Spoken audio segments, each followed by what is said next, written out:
다 같이 하나님의 말씀을 보시겠습니다. 오늘 우리에게 주시는 하나님의 말씀은 시편 50편 7절에서 13절의 말씀입니다. 시편 50편 7절에서 11절의 말씀을 우리가 가진 개역개정 성경으로 함께 읽겠습니다. 내 백성아 들을지어다. 내가 말하리라. 이스라엘아 내가 내게 증언하리라. 나는 하나님 곧 내 하나님이로다. 나는 내 재물 때문에 너를 책망하지는 아니하리니 내 번제가 항상 내 앞에 있음이로다. 내가 내 집에서 수소나 내 우리에서 숫염소를 가져가지 아니하리니 이는 삼림의 짐승들과 물산의 가축이 다 내 것이며 산 모든 새들도 내가 아는 것이며 들의 짐승도 내 것이미로다. 아멘. 오늘 저와 여러분이 나눌 말씀의 제목은 감사로 제사 드리는 자입니다. 자, 우리 따라서 해봅시다. 감사로 제사 드리는 자. 감사로 제사 드리는 자. 감사로 제사 드리는 자. 감사로 제사 드리는 자. 하나님은 영이십니다. 그래서 예배를 드리는 자는 신령과 진정으로 드려야 합니다. 신령과 진정으로 예배를 드릴 때 우리가 취해야 될 여러 자세가 있습니다. 하나님을 경외하는 마음, 하나님을 신뢰하는 마음 등 이러한 자세를 취해야 합니다.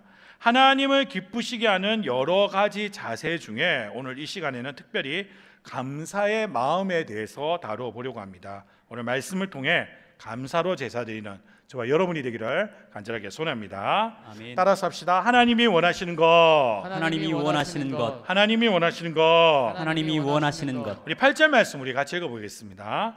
나는 내 재물 때문에 너를 책망하지는 아니하리니 내 번제가 항상 내 앞에 있음이로다. 아멘. 바로 이 재물이 아니라 이 제사에 드린 데서 문제가 따로 있다고 지적을 하고 있습니다. 이들은 자신들이 제사에 참석하고 재물을 잘 드리는 것으로 하나님이 자신에게 베푸신 은혜의 보답을 다했다. 많은 유대인들이 그렇게 생각을 했습니다. 근데 제사의 제도가 왜 있는 겁니까? 하나님은 죄에 빠진 사람을 그냥 도저히 보실 수가 없었습니다. 그들의 죄는 미워했지만 하나님은 사람을 여전히 사랑하셨기 때문입니다. 그래서 이들에게 뭘 주셨냐? 율법을 주셨습니다. 율법은 죄악에 빠진 사람에게 가야 할 길이 무엇인지를 보여주었습니다. 하지 말아야 될 것, 해야 될 것, 무엇이 하나님의 뜻이고 하나님이 원하시는 건지 율법은 보여주었습니다. 그러나 율법대로만 살면 어렵다고 인정받을 수가 있습니다. 그런데 문제가 발생합니다. 누구도 율법을 완벽하게 지킬 수가 없다는 것입니다. 그래서 하나님은 또 다른 제도를 주셨습니다. 그게 바로 뭐냐면 제사입니다. 제사는 죄인인 사람이 하나님께 용서를 구하고 거룩하신 하나님께 다시금 나아갈 수 있도록 사람에게 하나님이 주신 방법입니다. 제사는 하나님을 위해서 존재하는 것이 아니라 그러므로 사람을 위해서 존재하는 것입니다.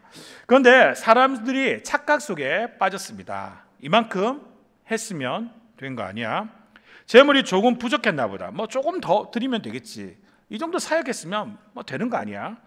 마치 하나님을 위해서 하는 것처럼 착각을 합니다. 제사에 드려지는 재물을, 이렇게 제사에 드려지는 재물을 과연 하나님이 필요로 하실까요? 하나님이 양이 필요하시고 하나님이 소가 필요하셔서 그 제사를 받으시는 겁니까? 하나님이 받으시는 것은 그 제사와 제물 안에 들어있는 사람의 진정한 마음입니다. 하나님은 그걸 원하시는 겁니다. 하나님이 원하시는 것은 무엇이냐? 바로 우리의 진정한 마음입니다. 요한복음 4장 24절 말씀 읽어봅시다. 하나님은 영이시니 예배하는 자가 영과 진리로 예배할지니라. 아멘. 그러므로 우리는 하나님께 나아갈 때 다른 것도 다 갖춰야 되지만 우리의 중심을 하나님께 드리는 자가 되어야 된다는 것입니다. 바로 이 예배에 와서 똑같이 한다 했지만 어떤 마음으로 예배를 드리냐에 따라서 하나님은 기쁘시게 받으시고 또한 어떤 예배는 기쁘시게 받지 않는다는 것입니다. 우리의 마음이 하나님을 향해 신령과 진정으로 바로 서기를 간절하게 소원합니다. 아멘. 따라서 합시다. 감사로 제사를 드리자. 감사로 제사를 드리자. 감사로 제사를 드리자. 감사로 제사를 드리자. 우리 14절 말씀 읽어보겠습니다. 감사로 하나님께 제사를 드리며 지존하신 이에게 내 소원을 갚으며. 아멘. 자, 우리는 앞에서 하나님께 진정한 마음의 자세로 나아가야 함을 살펴보았습니다. 하나님을 경외하는 자세, 하나님을 신뢰하는 자세, 여러 가지 이야기할 수 있습니다. 오늘 특별히 우리가 감사의 자세에 대해서 나눠보고자 했습니다. 하나님께서는 구약 시대의 율법과 제사의 제도를 주셨다면 신약의 시대에는 예수 그리스도를 우리에게 보내주셨습니다. 결국 이 모든 것은 사람을 위해서입니다. 죄 많은 우리가 하나님과 동행하고 구원받기 위한 하나님의 놀라운 계획입니다. 자, 우리 한번 생각해 봅시다. 우리가 예배를 통하여 하나님께 영광을 돌리지 않는다고 한번 생각을 해봅시다. 모든 사람이 예배를 등한시키고 하나님을 향한 진정한 마음이 없다고 한번 그렇게 생각을 해봅시다. 자, 만약 그렇게 되면 하나님은 영광스러운 분이 아닙니까? 우리 중에 영광을 돌리지 않는다고 해서 하나님이 영광스러운 분이 아닙니까? 아닙니다. 상관없습니다. 하나님은 우리가 영광을 돌리던 돌리지 않던, 신령과 진정한 마음으로 나아가던 그렇지 않던 상관없이 그분이 자체가 영광이기 때문에 영광스러운 분이십니다. 우리의 태도와 상관없이 하나님은 전지전능하시고 무소부재하시며 영원불변하신 분입니다. 하나님이 영광이 부족해서 사람에게 진정한 자세를 요구하는 것이 아닙니다. 하나님과 가까이함이 진정한 축복이기에 그러한 자세를 우리에게 요구하는 것입니다. 그러므로 우리는 하나님께 나아갈 때 가장 중요한 자세 중 하나가 뭐냐? 감사의 자세입니다. 감사가 없으면 우리는 하나님에 대해서 오해하고 하나님께서 우리를 향한 그 마음을 이해하지 못합니다. 그러므로 우리는 감사의 자세를 가지고 하나님께 나아가야 합니다. 하나님의 전지전능하심 앞에서 하나님을 경외하여도 감사의 마음이 없으면 그 경외는 뭐예요? 두려움에 불과합니다. 나와 상관없는 것이 되어버립니다. 중요한 것은 내가 그토록 경외하는 하나님이 나를 사랑하신다는 겁니다. 그래서 하나뿐인 독생자 예수 그리스도를 이 땅에 보내주셨다는 것을 믿을 수가 있습니다. 이 사실을 진짜로 믿는다면 우리는 하나님께 나아올 때 감사하지 않을 수가 없습니다. 놀라우신 하나님, 내가 경배드리고 경외하시는 그 하나님은 감사를 통하여 나와 멀리 계신 분이 아니라 가까이 계심을 알 수 있게 됩니다.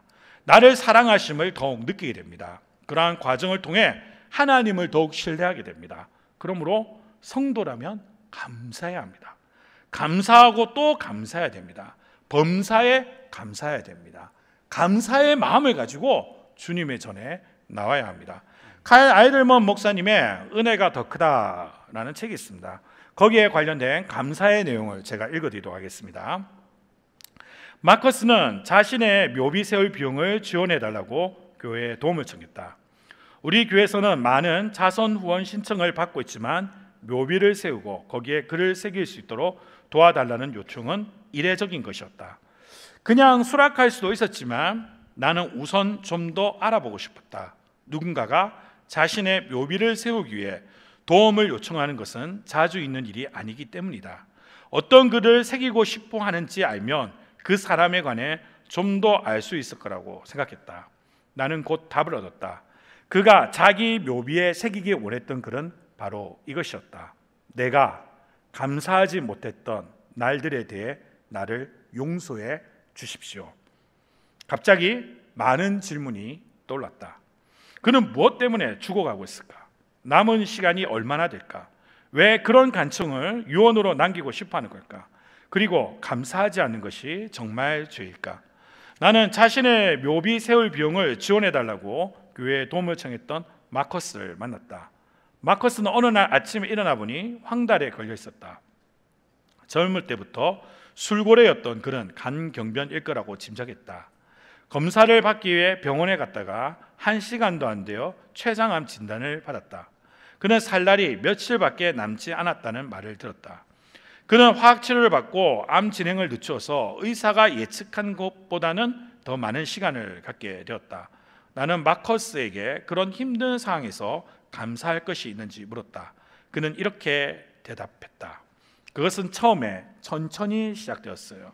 옷이나 먹을 음식, 물질적인 것들 아시잖아요. 우리가 일용할 양식이라고 여기는 그런 것들에 감사하는 일부터 시작했어요. 그리고 다른 눈을 통해 세상을 보기 시작했어요. 지금 저는 영원한 피단에서 세상을 바라보고 있어요. 이 생이 저의 다음 생에 얼마나 깊은 영향을 끼칠 것인지, 다음 생에 대한 기대가 지금 저의 삶에 얼마나 깊은 영향을 끼치고 있는지 말이에요. 그것은 정말 놀라웠어요. 나는 그가 묘비에 새기기 원하는 문구에 관해 물었다. 그의 대답은 이러했다. 지나가다가 저의 묘비를 우연히 보고 어쩌면 거기에 공감하는 사람들, 그리고 그 메시지를 분별할 눈이 있는 행인들에게 한 가지 메시지를 전달하고 싶어요. 아주 간단한 메시지죠. 내가 감사하지 않았던 날들에 대해 나를 용서해 주소서. 그 한 문장이 저의 문제를 말해주고 있어요. 저는 감사하지 않았거든요. 또 그 안에는 해답도 담겨 있어요. 저를 용서해 달라는 것이죠. 그것이 제가 전달하기 원하는 메시지예요. 메시지는 받아들여졌다.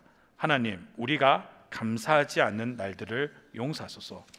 우리가 바라는 상황이 아닐 때도 당신의 은혜를 깨닫고 당신의 은혜가 항상 감사할 이유가 된다는 걸 알도록 우리에게 은혜를 주옵소서.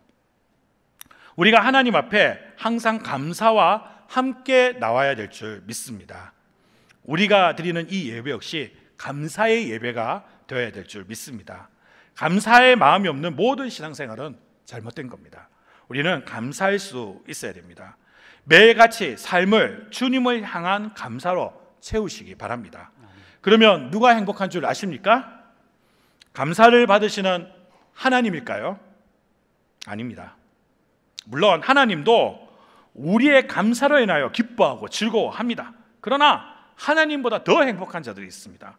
매일 매 순간 감사의 마음을 가지고 살아가는 저와 여러분입니다. 감사는 하나님이 우리에게 주신 큰 선물입니다. 감사로 제사를 드리는 저와 여러분이 되기를 간절하게 소원합니다. 항상 감사함으로 주님이 주시는 행복이 넘쳐나는 저와 여러분이 되기를 바라며 하나님 말씀을 전했습니다. 우리 날 구원하신 주 감사, 우리 말씀을 생각하며 찬양하겠습니다. 날 구원하신 주 감사, 모든 복 주신 감사, 지난 주 원인의 감사, 주의 곁에 계시네 향기로운 공설의 감사, 외로운 하늘날 감사,